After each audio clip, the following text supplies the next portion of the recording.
Niisiis, mul on olemas selline fail, kuhu on põhimõtteliselt tehtud kõiksugused ette valmistatud erinevad page setup'id.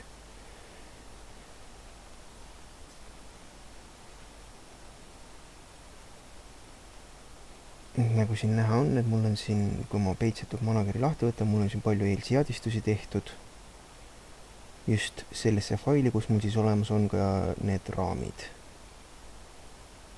mis siis nii-öelda paberipiirid ära näitavad. Et siin on näha, kuidas ma on suhteliselt lihtne layoutis nende seadistuste vahel vahetada. Et siin nagu näete, ma teen erinevaid lahti, et siin mul igal seadistusel on oma paberi suurus, mida ma kasutan.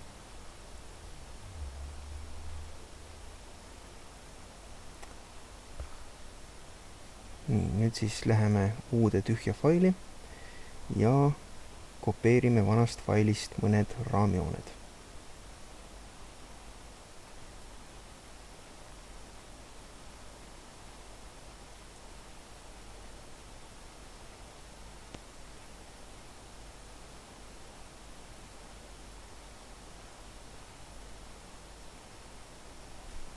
Nii, näiteks piisavalt kopeeritud.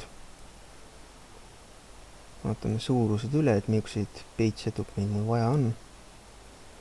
Ja nüüd võtame page setup manageri lahti ja nagu näete, et siin ei ole mitte ühtegi. Nüüd vajutan import nuppu ja nüüd ma teen selle eelneva faili, valin siit.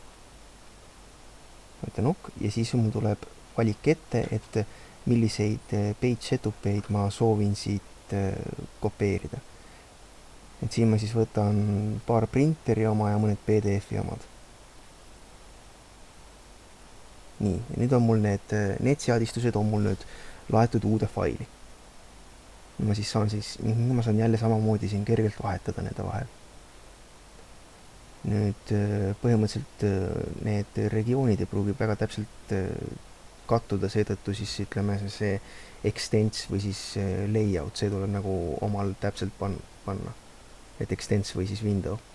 Et siin ma just näiteks paningi, et ma määrasin uue printimisakna ja nagu näete, et mul on siin nagu täpselt õige paberi suurus vastavalt sellele raamjoonele, mis mul siin on. Nii, nüüd ma siis vahetan jälle. Võtan selle väiksema raami jaoks. Printer ja paberi suurus on mul juba nagu teisest failist üle kopeeritud. Ja voila. Ning siis lõpuks tänu ka Teale, et ta näitas, et tõi tähelepanu selle peale, et on võimalik niiviisi importida neid ja seetõttu ma siis selle faili tegingi.